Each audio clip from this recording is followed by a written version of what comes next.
ऋचा को अपने पति साहिल और बेटी सलोनी के साथ इस घर में शिफ्ट हुए अभी 1 हफ्ता ही हुआ था। साहिल एक फार्मा कंपनी में प्रोजेक्ट हेड था, इसलिए उसे हमेशा प्लांट के नजदीक ही घर मिला करता था। ये घर थोड़ा अलग था, आसपास ज्यादा आबादी नहीं थी, चारों तरफ पेड़ों के झुरमुट थे और शाम होते ही वहां सन्नाटा पसर जाता था। सलोनी एकदम शांत स्वभाव की बच्ची थी। उसे दोस्त बनाना पसंद नहीं था, पर वो जब से यहां आई थी थोड़ा बदल गई थी। अब हमेशा उसके चेहरे पर मुस्कान रहती और वो इधर उधर उछलती कूदती घूमती रहती। ऋचा को सलोनी में आया ये बदलाव अच्छा लग रहा था, पर एक चीज उसे हमेशा खटकती थी। उसे लगता था सलोनी किसी से बात करती है, पर वो कौन है, क्योंकि ऋचा को वो दिखाई ही नहीं देता था।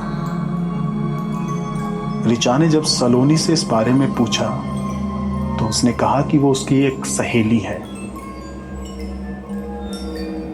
ऋचा घबरा गई। उसे संदेह होने लगा, भला ऐसी कौन सी सहेली है जो सिर्फ सलोनी को दिखाई देती है पर उसे नहीं। ऋचा ने इस बारे में साहिल को बताया तो साहिल बोला, अरे बच्चों की अपनी दुनिया होती है, हो सकता है उसने कोई काल्पनिक दोस्त बना लिया हो, तुम घबराओ मत। पर ऋचा की परेशानी कम नहीं हुई। उसे ये घर शुरू से ही थोड़ा अजीब सा लग रहा था। आज प्लांट में इमरजेंसी के चलते साहिल को रात में वहीं रुकना पड़ रहा था। घर में ऋचा और सलोनी दोनों अकेले थे। ऋचा किचन में खाना बना रही थी कि तभी उसे सलोनी के जोर जोर से हंसने की आवाज आने लगी। वो घबरा गई, दौड़कर सलोनी के कमरे में गई तो वहां का नजारा देखकर उसकी आंखें फट गई।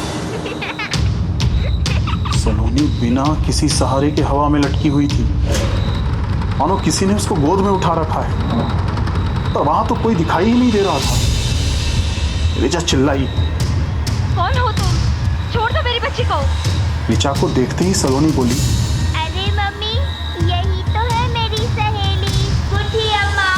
ऋचा समझ गई कि इस घर में कोई आत्मा है। डर के मारे वो रोने लगी।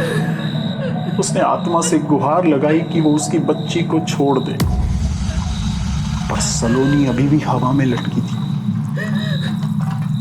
जैसे ही ऋचा ने सलोनी की तरफ कदम बढ़ाया, उस आत्मा ने सलोनी को पलंग पर फेंक दिया और ऋचा को जमीन पर धक्का दे मारा। ऋचा ने चिल्लाने की बहुत कोशिशें की, पर उसके गले से कोई आवाज ही बाहर नहीं आ पा रही थी। उसे लगा जैसे किसी ने उसके पैरों को पकड़ लिया है। वो आत्मा ऋचा को घसीट कर वहां से ले जाने लगी। ये सब देखकर अब सलोनी भी डर गई। वो रोने लगी और आत्मा के पीछे भागने लगी। प्लीज मेरी मम्मी को छोड़ दो, प्लीज मेरी मम्मी को छोड़ दो, आपको मेरी कसम है। सलोनी की कसम देते ही आत्मा रुक गई। उसने ऋचा को छोड़ दिया।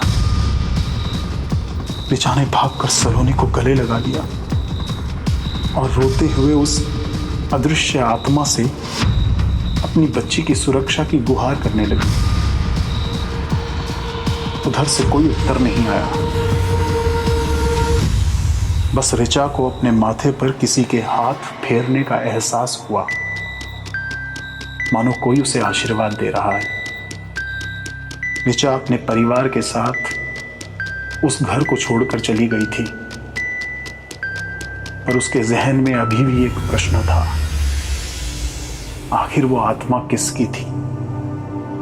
उधर वो घर अभी भी सुनसान था और वो आत्मा फिर किसी के आने का इंतजार कर रही थी।